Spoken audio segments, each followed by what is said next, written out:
This is the Lean Builders Hoots on the Ground podcast with absolutely, positively no bullshito. Join us as we dig into exactly what lean construction is and how we can use these concepts and strategies in the field. This podcast will be different as we journey to job sites and mine the minds of lean builders, all in effort to pass forward building knowledge from those who have put their time in to learn a better way. Because that's just what lean builders do.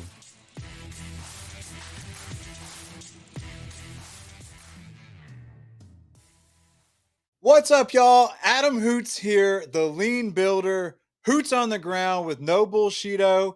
And today I got my friend, your friend, Scott Friend here on the episode with us today. Scott, say what's up to the people. What's happening, man? How are you doing today? Dude, I am actually having a very good day. My spirits are bright. I'm making some chess moves from a health perspective that'll enable me to have more freedom. So I am doing great. How are you doing today? Oh, real talk, stressed, man. That's life in the field, but Mm. the highs are highs and lows are low, but it's a good day, man. It's Friday. Can't complain. Friday when we And, record. I don't know when you're producing this.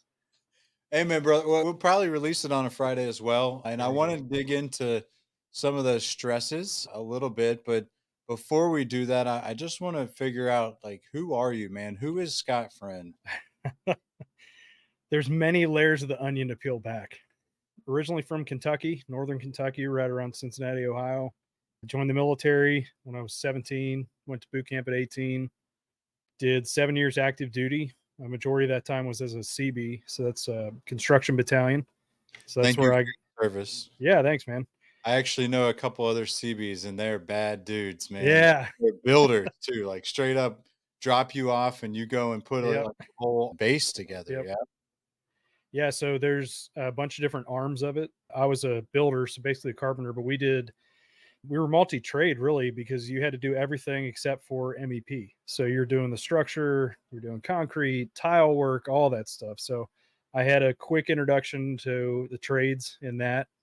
Got out as a journeyman level carpenter and went straight into commercial. So did my time as a PE, knee deep in the mud, just like everybody else. Knew I wanted to be a superintendent and jumped around a little bit. I did do a small stint on the PM side and the sub side. Really glad I did that. I've been a project superintendent ever since. And that's cool. So you've seen it from a couple of different angles.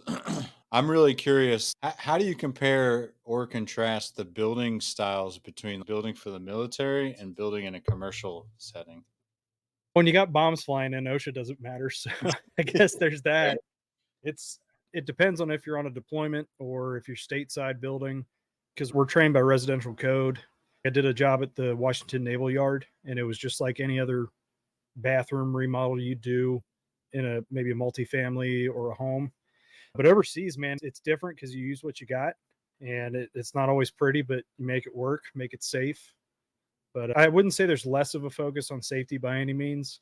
It's just a different type of safety. Yeah, I guess you're hammering in that nail with a AK-47 around your neck. I mean, Yeah.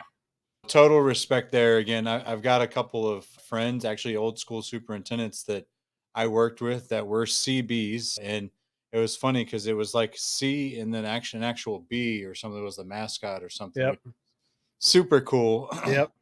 Where does that come from? Do you know? Yeah, it comes from the acronym CB, obviously Construction Battalion. And I think, I don't know if this is true, but I think Walt Disney actually drew up the original logo. So if you look at the logo, it's a bee holding a Tommy gun, a wrench, and a hammer. Yeah. So yeah, it's pretty cool. Which is a beautiful explanation of where you came from in your roots there. I love that. Thank you again for your service. I think Yeah, that's man. huge. Total respect and all that for sure. Tell me this, what kind of things get you fired up? What are you passionate about? Hmm. The people in our industry for sure. Yeah. I consider myself really fortunate to work around some just fantastic individuals and learn from them. And that's not just the older generation too. It's the young pups coming up with the new technology. I love seeing the building coming together. Yeah, there's nothing like it, man. You've been there, so it's really neat to see that go from 2D to a 3D space. Absolutely. And it takes a real visionary to make it happen. You say So you say the people in our industry get you fired up. I know that there are a lot of people in our industry. I got to dive a little bit deeper in there and say which people get you fired up and how. So I'll say this, there's a caveat to that. People are the one thing I love the most in this industry, and people are the one thing I loathe the most in this industry sometimes. There's so Ooh. many personalities, man. I think what gives me the most joy is when I get to see an apprentice become a journeyman or people come up in their career. I think one of the most rewarding times in my career was when I got to promote one of our guys to an assistant carpenter. He was a skilled laborer, and the guy was in tears, and that just it was awesome. He had a rough go, and nobody really gave him a chance, and we gave him a hard time. We trained him hard. He had some things to work out, but when I got to see that and watch him walk through that, it was really rewarding. And one more is where I had a laborer on a job years ago, and I went back to this company and I heard his name. I went, man, I know that name somewhere. And come to find out, he was an assistant super. And I reached out to him, and he's like, yeah, man, I started doing that. Do you remember taking me around the job site? Which I completely forgot. I'm sure I did, but I was showing him layout and stuff, and he ended up becoming a full fledged superintendent, running his own work. So that was really cool. Heck yeah. They like those are your ripples of impact that you've been able to actually change other people's life trajectories. Like that's huge, man. Like, especially from a growth and development, it sounds like when you Yeah. see those light bulb moments or that growth in other people. What kind of things do you do that cause that? Man, that's a loaded question. That's a good one. I like to see where people's limits are at first. One thing I tend to do with my assistant supers, and it really riles them up, but I want to see just how far I can push them at first. And I'm not trying to make them break or quit or anything, but there's always that moment because I want to see, okay, is this guy just telling me, yeah, I got it? Or does he really have it? Or is he going to tell me, hey, this is too much? And so I'm always looking for that point to see how far I can push them, what their knowledge base is. So I approach everyone the same. I want to see, I'm going to teach you as though you don't know the drawings yet. Let's start from there. How do we read drawings and just build on that and see what they're capable of? And I put a lot of responsibility on my guys, but I always tell them, hey, I'm here if you fall, man. Ultimately, as the super, it falls on me. So if they fail, I fail. So I want to make sure they don't, but I'm going to give them enough rope to hang themselves, make sure that they don't make any major decisions that's going to make the building fall down or something crazy. But yeah, Gotcha. It sounds like investing in your replacement is huge. yeah, What tell me I want to learn a little bit more about your construction journey from again out there building. Did you build overseas? Were yeah. you okay. I would love to hear more about that and then the transition into kind of where you're at now. Yes, my first deployment was to Kuwait. So let me back up before that. When they train you in the service, they do the same thing I do. They start you off base level. So you might have been a carpenter before you came in, but they're going to teach you how to read a tape. They're going to teach you how to swing a hammer, all the basics. So you go through your training. And once you've got that trade training, you go on to tactic training or whatever, or tactical training, security, whatever you got to do, whatever team that you're selected for in your battalion. And so I was part of Charlie Company in my unit, which was the welders and the builders. And first deployment wasn't too exciting. It was to Kuwait, and we did a lot of camp maintenance stuff. What you'd see like service techs doing, but I got lucky enough to where I got selected to be a range coach. Me and two other guys would train other CBs and other units that were pushing into Iraq at the time, train them on tactics, train them how to use their weapons. So that was neat. Then came back, and a lot of it on the state side is just training. So specifically, when you're in a battalion, it's an NMCB is what it's called. It's Naval Mobile Construction Battalion.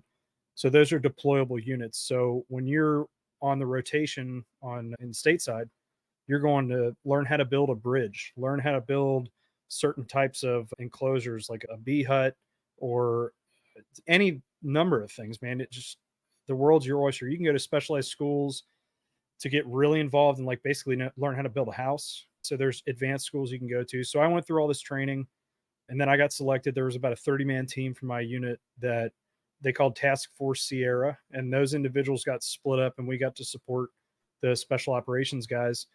So they would break us up and they'd say, hey, First Ranger Battalion is going to be here. You guys are going to get on a Chinook. You're going to take your gear. You're going to go build for them. Or this SEAL team's going to be here. Here's what they expect. And we gather everybody up. We get as much material as we can. You go build. So majority of that was a lot of the time was spent with First Ranger Bat, building basic stuff like logistical prep areas, berthing. So we'd build like tent camps, basically, um, war rooms, things like that for these guys to prep to go out on their high speed missions. So that was cool because there was a small group of us. There was two builders, me and a junior guy. We had a utilitiesman, which these are the guys that do plumbing, HVAC, and then we had an electrician with us. So you basically have enough people to build a small house, which we did. We built a security outpost for these guys and all that other stuff I said. So it was really neat. It forced me to get really into the books and understand how to build too, because the Navy's really unique in that in order to get to that next rank, you have to test, you have to know your job. Not a lot of, or not the other branches don't do it like that. It could be a meritorious advancement. It could be, there's other things that play into it, but the Navy, you have to take this test to basically prove the job. Now, there are good test takers out there, and they're not the best leaders and guys that get advanced. I get it. But what was cool, the way I trained was I went into trying to get my general contractor's license. And so I was just learning codes, learning how things are built. And I fell in love with it, man. Man, lots of awesome experience. Again, especially like in the moment, being innovative, like figuring it out. How has that shaped you as a builder today?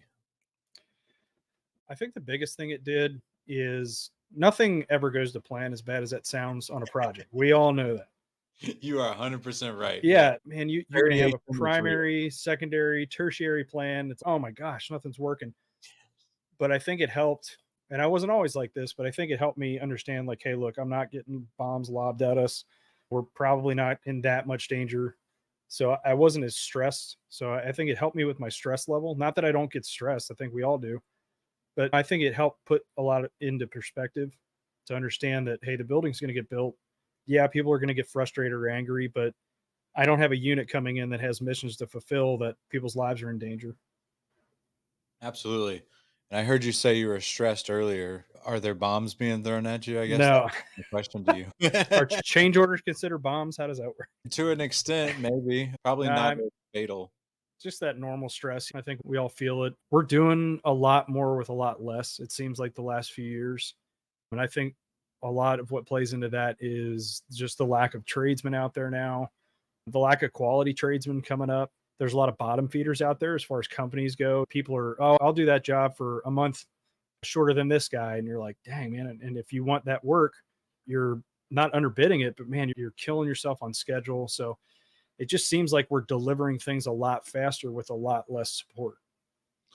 Yeah, I agree with you. The conditions at which we're operating or being forced to operate in are changing. The Yeah. From tradespeople to designs that are less detailed or accurate to owners that really aren't sure what they're after. It really does make our job more challenging where we've got to approach it with more kind of this inquisitive mindset. Like, how do we give somebody what they want? And one thing that I've used in the past and been really successful at is conditions of satisfaction. Yep. Do you use those? And if so, how? So that's a great question. You might have seen that I posted on LinkedIn. We just had this big training here with some of the folks from Tally Riggins that they put on. A lot I of did. folks that know you actually speak Yeah. highly about you. And they asked that question. And that's one thing I wish we would have done because I've been trying to push the ball forward with lean at our company, at least here in Dallas. And not a lot of people, not that they're not bought in, they just haven't been exposed to it as much. And that's one thing I failed to do. And I wish we would have.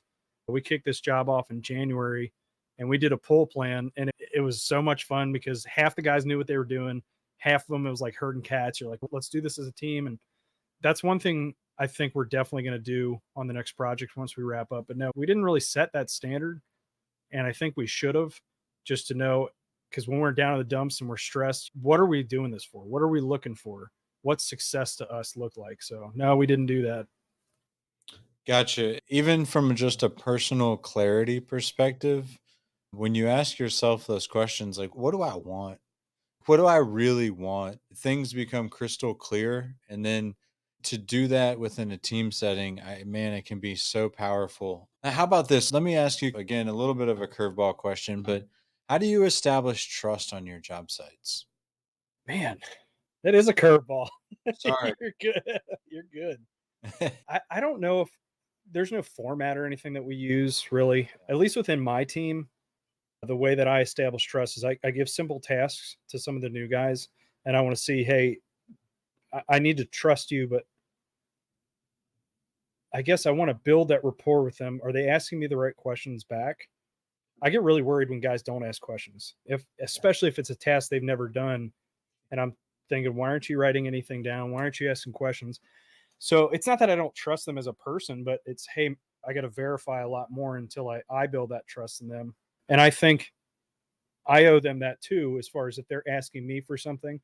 The way that I built a lot of trust with our trade partners is I do what I say I'm going to do. And if I can't, we all run out of time or things happen. I at least give them a heads up. Hey, man, this came up. I'm so sorry. This has to take priority. I'm not going to be able to get that to you today. I can have it by tomorrow or the following day.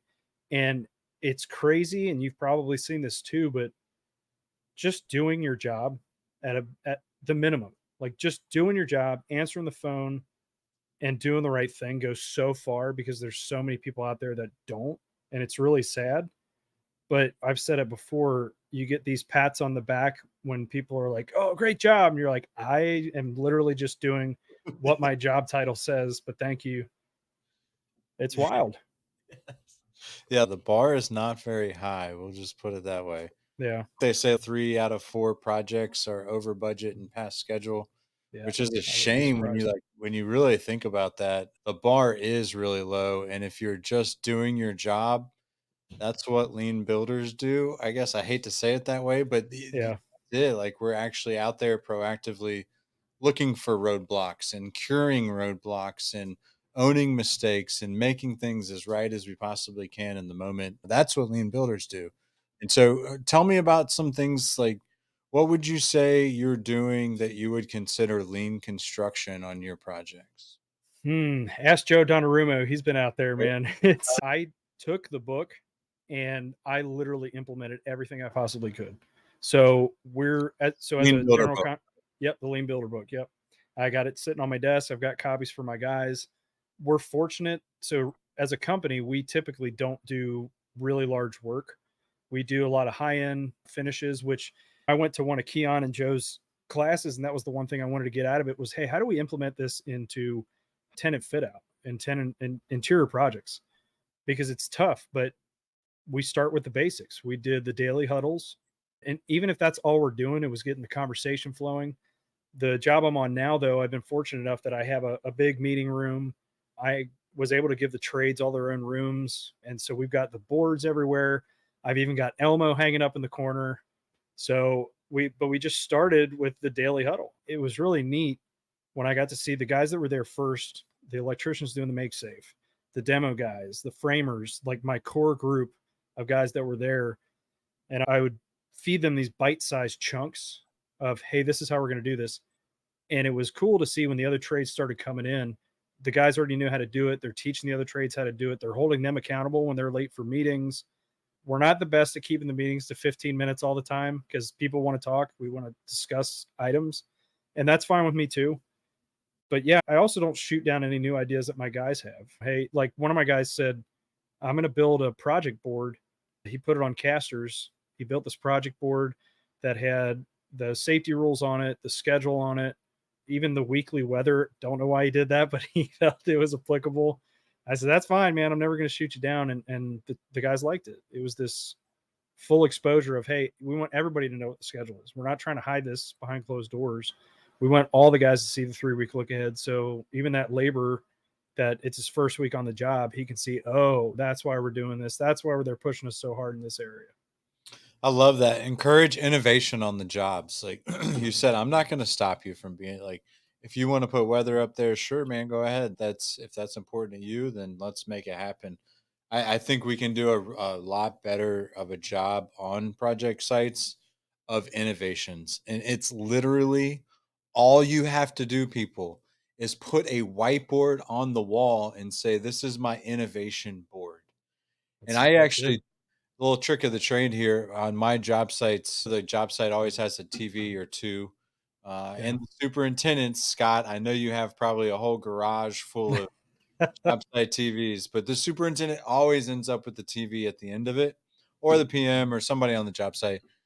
I always give that away as an innovation award. And it's been so simple to do. I will have an innovation contest where I put a whiteboard up and I say, all right, everybody on the job site has access to this whiteboard.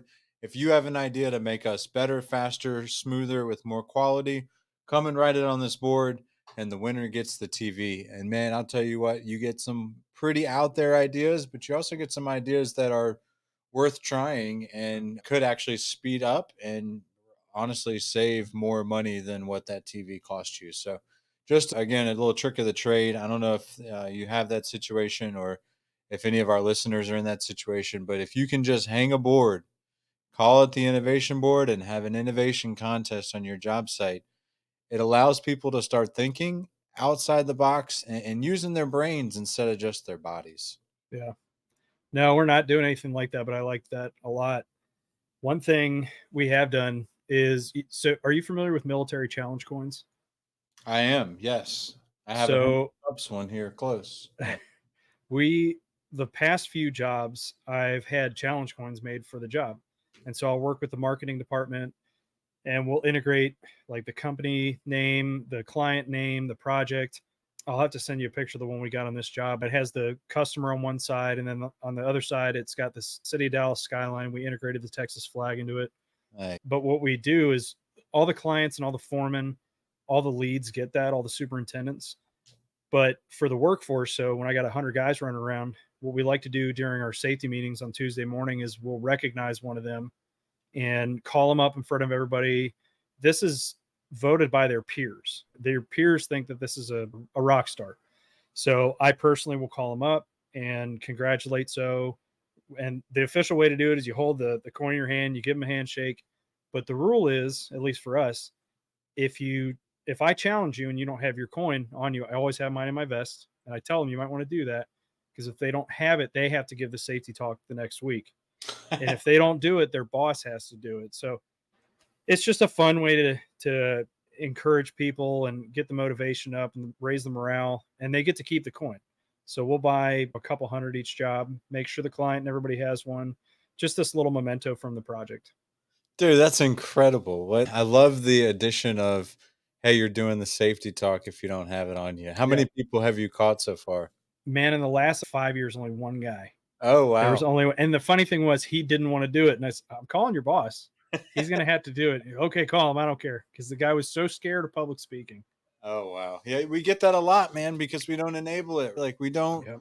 create those opportunities for people to make it happen. And I absolutely love what you're doing. How else are you empowering people on the job? So I really like to put, how do I phrase it? If a guy's maybe like an assistant foreman, I'll talk to the foreman and say, "Hey, can you have him be in the meeting today? Mm, Or can this guy and I discuss what needs to happen in this area?" And we've done it on this job. Shoot, we've been out there since January and we've had some really stellar up and comers. There was a young electrician who I I want to say he just got his journeyman's license. And so we put him in charge of this one area. He did his first inspection. He rocked it. So we congratulated him. I want to say we gave him the coin the week after. I believe so. But we try to find those positions and where we can give them more responsibility if they're up for it. And we're not going to overload them. But if you ask for responsibility, we're going to give you as much as you want. And really, it's being understanding that everybody wants to do a good job. So I welcome people to come into the office, talk to me about your ideas, talk to me about, I don't care what your title is. Let's talk about ways that we can improve this. If it's a contractual thing, then obviously, yeah, go through your foreman. Let's have that discussion. But we try to give these guys areas to succeed in. A good way to put it. yeah, I love that, man. Dude, you are like, I think me and you are cut very much from the same cloth. I'm loving everything that you're saying. I love how you started this thing with the people are the most important part of the industry. How are you giving back? I think I already know the answer to this, but I'm excited to hear you talk a little bit more about everything that you're doing to really help make the construction industry a better place to work for those who are coming into it. What things are you doing personally? So I started with my kids. because they're the future, hopefully, of the industry. I got 3 girls, and I started a couple years ago taking my oldest daughter to the job site, and I'll show her. She's super creative, so I like to show her renderings and things like that. She'll go out and help me with layout, little things like that. She's still way too small to fit into a vest, so it's super cute. But I really started there, and I'm thinking, how do I get more people, younger people, getting out of high school, getting out of college, interested in this? So as of this last year, man, I've really, I don't want to say overloaded myself. I've taken a lot on just because it's a passion project. So one is my podcast, which is the Construction Veteran, and that focuses on people that are transitioning out of the service and showing them, hey, the trades are a very viable way of living. Not everybody has to be a project manager at a general contractor. And so I've taken people on walks through the job site, friends, kids that are maybe 20 years old, 18 years old, and just exposing them to the industry. Here locally, we've got a really good group. AGC and ABC are combined here in North Dallas, known as Texo. I was we're not a member of Texo, but I was fortunate enough that I got invited to speak at a local high school recently and get those kids all jazzed up. And man, any chance I get, I've reached out to the local colleges to say, hey, here's your opportunity. I'd love to walk your students through any way I can possibly expose someone. I try to. So I've been doing YouTube videos, doing the podcast, trying to collaborate with guys like you, like anybody I can get my hands on just to try to help this industry because we need it so badly. And part of it, I think we do it selfishly because we're like, man, I'm so burned out. Like we need help. And we've got to ensure that the guys coming up behind us aren't even more stressed out because they don't physically have people to do the work.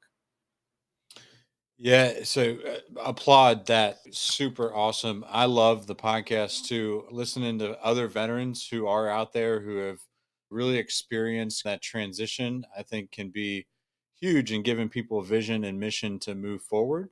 So shout out to you for having an idea and then acting on it, right? That's the coolest part that I think. So I absolutely love what you're doing. I'm following everything I can. Every time I see I like it, I comment. I do everything I can to push it forward because I think the industry needs it. I think we both are saying, "Hey, we live in a broken industry," but we're not exactly addressing what we mean by that. So I'm really curious from your perspective, again, a construction veteran, how is the industry broken from your mindset? Respect. That's probably the first thing that comes to mind. I think gone are the days of the old school, shut up and do it. And it's neat to see the guys that are older, the folks that will be retiring within the next 5, 10 years to really come around and start helping us push this initiative.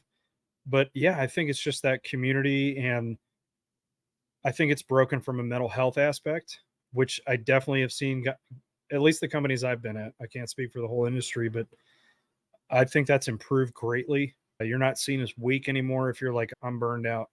Man, I'll tell you, full disclosure, yesterday, I just was so fatigued. I slept 14 hours and I just couldn't get out of bed. And my whole body was just like, you need a break. And so I had to call in, but everybody understood because we've been out there so long, just running and gunning, just making this thing happen. But I think 10 years ago, that it would have been, is this something you really want to do? And those kind of discussions. But I think that's the biggest thing we face is just it's the American mindset of how we build, it's how we work, not just in this industry. It's just, man, we don't need to live to work. And that's changed. We came up, at least I came up under a baby boomer, and that was it. It was just find a Yep. good job, work till you die. Like, golly. And that's changed significantly. I think that's probably the number one issue that I think we're dealing with. And people are leaving the industry left and right. There's statistics out there, at least for veterans, where I want to say there's a large percentage that'll leave their first company within 9 months. And a vast majority of them say that's because of the culture, because you're used to this team culture of, Adam, I got your back no matter what. This sucks, but we're in it together. Let's get this thing done. Whereas I think there's a lot of cutthroat out there in every industry, but there's a lot of people just willing to do whatever they need to do to climb the ladder. And that's a big issue that we need to resolve. How we do it, I couldn't tell you. I don't know. I think that mentality is always going to be there in some shape or form. But I think the teamwork is becoming a bigger aspect as of late.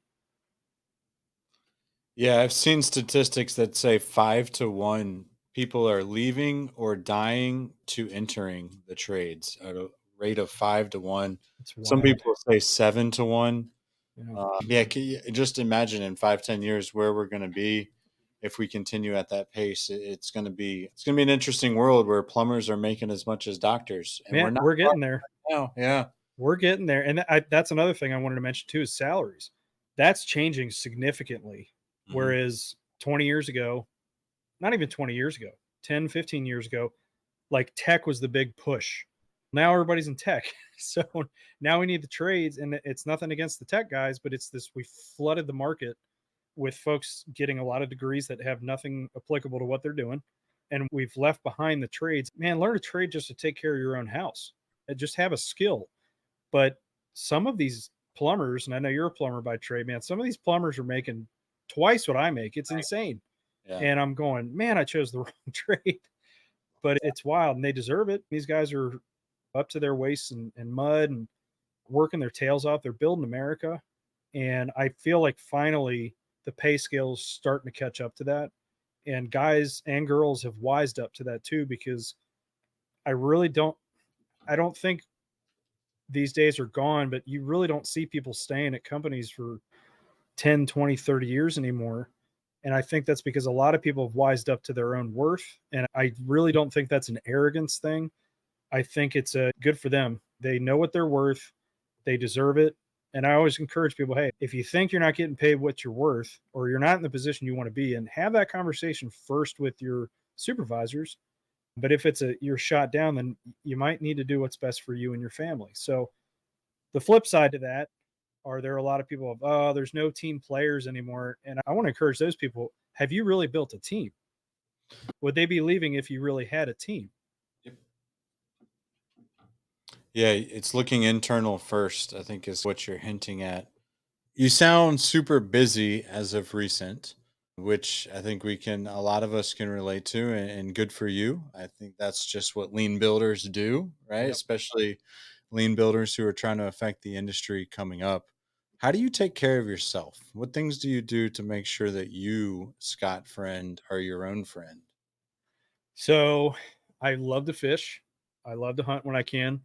Anything outdoors. I also have to set boundaries when I'm at home. I do that with the trades or even the clients. If it's 6 o'clock and I'm at home with my family and we're either in the pool or we're hanging out back, if you have an emergency, of course, call me. But if it's not an emergency and it can wait, man, just shoot me a text. I'll get back to you as soon as possible. So it took me a long time to learn that. And it wasn't until my wife, she said something to the effect of, don't let them have real estate in your mind. Cause I was so stressed Oh, and I was letting oh, them occupy my headspace. So I have to force myself sometimes. Man, I'm really bad about getting off the job site for lunch. And I've had a senior guy call me out on that, not in a bad way, but he's like, man, you really got to go because it's so easy to get so wrapped up in what we're doing. Now I'll just eat at my desk and I'll figure this out. I got things to do, but I'm really not benefiting anybody doing that. So little things like making small changes. I recently got into an accident in November. I got this nice big old scar. I don't know if you can see on the camera, but I got this scar going up my arm. I got in yeah. a nasty motorcycle accident, and man, that was a life changer for me, quite honestly. And I'm so lucky I was wearing a helmet. I could have died. The whole front of my helmet's just trashed, and so I'd have been missing a face or been dead. So that really put a lot into perspective, and it changed my mindset on a lot of these things. So really enjoying the time I have off. Like I'm taking vacation at the end of next week. We're going to go down to the beach for a week. And my boss is kind enough. He's understanding that I said, look, man, again, if you have an emergency, absolutely call me. But we have so many people on our team, they really shouldn't need to. But if they do, I'm going to answer. But setting boundaries is huge for me. But I've got my hobbies and the podcast, believe it or not, it's probably the same for you. It doesn't seem like work. I have so much fun doing it, Thank and you. I get to network with just amazing people. And so I find a lot of reward in that. But I tend to I'll load myself up with episodes. That way I'm not doing it like every week, dragging on. Oh gosh, I got to do another one tonight. And so that way my wife still gets plenty of my time and so do my kids. Yeah, you said something that like had it was a mind shift for me even. Don't let them occupy the real estate in your mind. Can you tell me more about when she said that, what that was like? Man, that was that was like probably 4 or 5 years ago. She said that to me. Actually, I'll take it even back further. When we were dating, when we first started dating, I had nobody to report to at home, so I was constantly like on my phone. I think I had a Blueberry or Blackberry, it was a Yep. BlackBerry at the Yeah. time, and like constantly answering messages. And she basically told me, she's like, "It's work or me." I'm like, oh dang, I really like this girl. Obviously, I chose her, but there was a project that I had that was just beating me down, and I would come home and it was like I'm toast, I'm angry, and just constantly thinking about how the day went at work and not paying attention to my kids, not like ignoring them, but not really being intentional about being there with them. And so she said, "Don't let them occupy that space." She said, "That's ours. So you're here for us right now." I'm like, "Ah, that's a good point." So I would just hide in my hole and sulk about things. And she finally woke me up. And I'm glad she did. Absolutely. She sounds like a powerful and very intelligent woman. Dude, and she's patient, man. To be married to me, yeah. She she's awesome. So I also think that there is something to these near death experiences. Again, I've told Lean Builder Nation a little bit about mine. I appreciate you opening up because there's power in owning that situation and turning that to good. How have you used that as to, you said, even promote change? To what kind of change has resulted if we looked at Scott before and Scott after accident? I'm not as risky, obviously. Motorcycles, and I'm sure a lot of people will start complaining on this, but I drove like I was safe with what I did. I wasn't super aggressive. It's other drivers are more dangerous. So I think I'm just really careful about one, what I spend my time and money on. I think that's the biggest thing. And two, really thinking about the big picture. It shook me as, man, what would happen if I was gone? My wife would financially, yeah, she'd be set up health insurance or life insurance and all that, sure. But it just shook me to my core thinking, man, I cannot imagine my kids growing up without me. And it, man, it rocked me. And I'm not going to get emotional over it, but like I'll be personal that my 3 year old at the time, she had just turned 3, maybe a week or so before the accident, maybe 2 weeks. I'm thinking she wouldn't even remember me.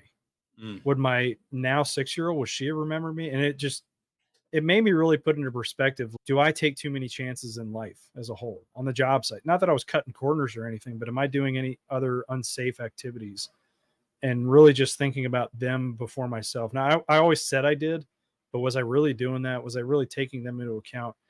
And it helped encourage me that I set some boundaries at work too, that, hey, I'm not going to work myself to death anymore. Cause I was that guy that, oh, I'm going to stay at work 12, 14 hours because I got to catch up on stuff. So I think the biggest change was organization and really starting to look at my workload and say, okay, here's the 5 to 10 things that I can get done really well today, instead of here's the 50 things that I need to get done not so well, or I'm not going to be able to accomplish any of them because I'm thinking about all of them. And so it helped me get organized, as weird as that sounds, which has helped tremendously at work too. It has made me become a better employee, a better supervisor, a better dad. It's simple things, man. I love it. You and me, I think we need to hang out a lot more, man. I'm so happy we finally got to connect here. And again, in this format, I think it's awesome. You're like a natural. I can tell you have your own podcast Yeah. because you just got like when you go back and edit yourself, you hear Yeah. the words and so you get better, right? It's like Yeah. this lean journey, continuous improvement. So you've definitely got it. So shout out to you and I hope our Appreciate it. listeners take in a construction veteran, or if you're a veteran, you want to be on the podcast, please speak up. What's the best way folks can get a hold of you, Scott? LinkedIn's probably the best. Okay. Or if it's specific to the podcast, construction vet podcast at gmail.com. But yeah, LinkedIn's probably the best. Even if somebody just wants some help or advice or give me a shout out, anything, I think LinkedIn is probably the best way to do it. And I'm always looking for veterans within our industry, it doesn't matter what role they play, even the manufacturing side, like anybody. And they don't have to have done engineering in the service either. I've had non-vets on there, but we talk about veterans and they're big vet supporters. So I welcome all kinds. I got a guy for you. Okay. His name is Mark Riddle. He works with Whiting Turner. He's probably been a superintendent there for 20, 30 years. He's an ex CB.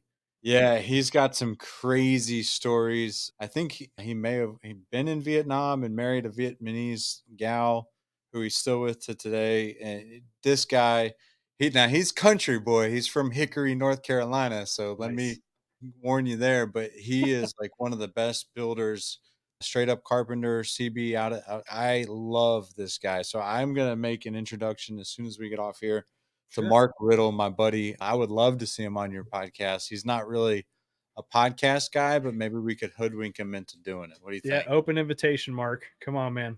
Come on, Mark Riddle. Let's We're go, gonna make you baby. famous. Yeah, you probably will too, because this guy, man, I could see him going viral for sure. I have 6 listeners, I'm sure. I don't know. I don't track a lot of the metrics, but Count me in because I absolutely you're my love it. I 7th. love what you're doing, man. I Appreciate think it. it's a niche that's very much needed, and I think veterans have a unique perspective that really we could learn a lot from with all the process and procedure that takes place in the military, and then to come to construction and see the chaos. I'm sure it's got to be a little overwhelming and unsettling. And so, my thought is, how can we use that to really drive better organization within our construction systems? Because we have a broken system and we have a lot of work to do. Yeah. So, a couple more questions. I know Sure. you got a hard stop, right? You got to. I got some time. I got another interview on my side. Mm. So, but I got like an hour until that. So, I got a couple more questions for you Hold on. here. We're going to have to edit this out. Hey, I thought I locked the door. My 6-year-old just came in. You want to Nice. say hi? Hey. Hi, pretty gal. How are you? She can't hear anything because it's. Uh, You want to say yeah. hi? Say hi, Adam. Hi, Adam. Hey, pretty gal. How are you? I'm doing great. Okay. What's your name? All right. Hey, do me a favor. Lock the door. Okay. Go out. Not. Don't stay in. Stay in and lock the door. I love you. Hey, I love you. I like that new dress. Okay. Bye, sweetie. Oh, I'm sorry. Romper. Okay. My apologies. There's Oh my rompers. gosh. I'm There's the only tre- male here. There's yep. Do you have a dog that's a female also? Yep. My cat's a boy, and I hated cats. Oh, I hated cats until we got this one, but That's so they fun. hoodwinked me into getting a cat, and I like him. That's awesome. So for the record, I was the only male in a house as well for 8 years.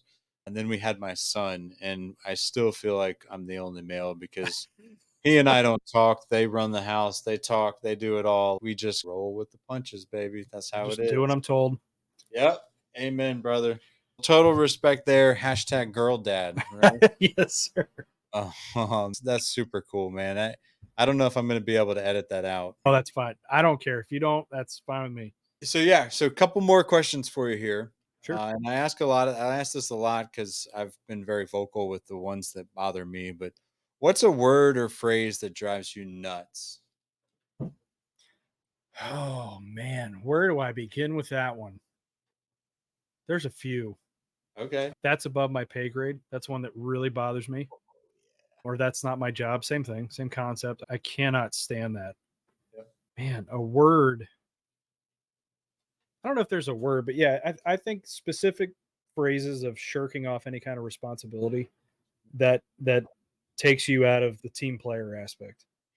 I have bad days too, man, but we're going to be in it together. It's going to suck together. Yeah.